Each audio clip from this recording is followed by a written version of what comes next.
They stood in my doorway like they owned the place. Faces I hadn't seen in 5 years. Faces that once turned away when I was down.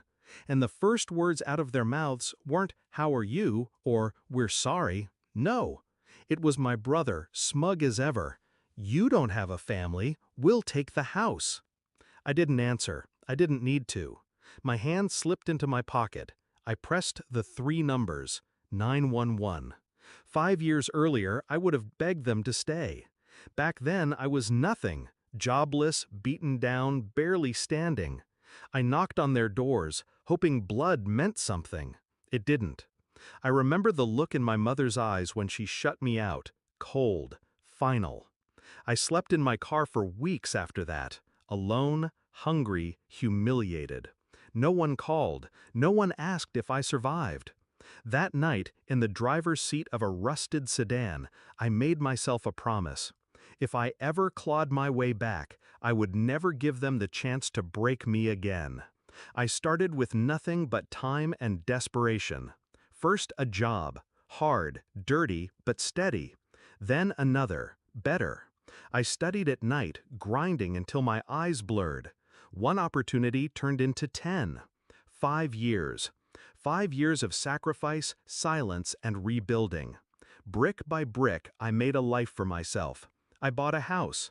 My house. Every nail, every wall, every dollar. Mine. And through all of it, they never came. Not once.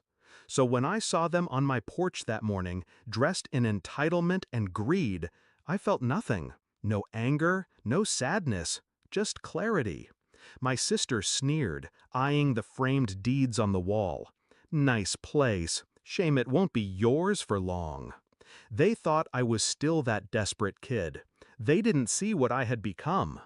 I smiled, calm, polite, controlled. Let them speak. Let them dig their own graves. The truth? They weren't here for family. They were drowning in debt. My brother's gambling, my mother's bad loans, my sister's shopping sprees. They wanted my house as their lifeboat. They thought their absence was forgotten, forgiven. They thought wrong. When the officers arrived, their badges glinting under the porch light, my family's faces shifted from smug to pale. I stepped aside, my voice steady. "These people are trespassing. I've already filed a restraining order against them." Their heads snapped toward me. Restraining order? Yes, I'd filed it months ago, the moment I caught whispers they might try to circle back. I was ready. The cops asked for IDs. My family stumbled, stuttered, tried to twist the narrative. But I had every document, every record.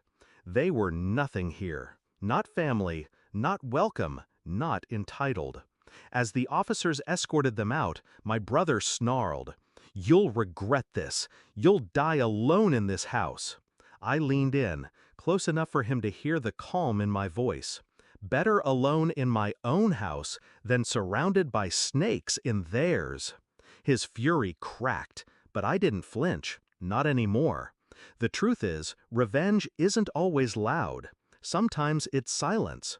Sometimes it's standing tall while they crumble. They thought they could come back into my life on their terms. They forgot I had erased them years ago. The moment they turned their backs, I stopped being their blood. I closed the door after the police left. The echo of the latch was final, satisfying. For the first time in years, I let myself breathe deeply. They had come to take what I built. Instead, they walked away with nothing. Not my house, not my respect, not even my presence. I stood in the center of the living room, hands steady, heart calm. I wasn't the broken, desperate person they abandoned.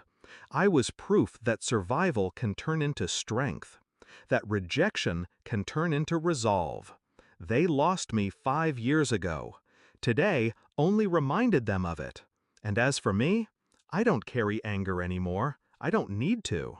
Because the sweetest revenge is living a life they'll never touch.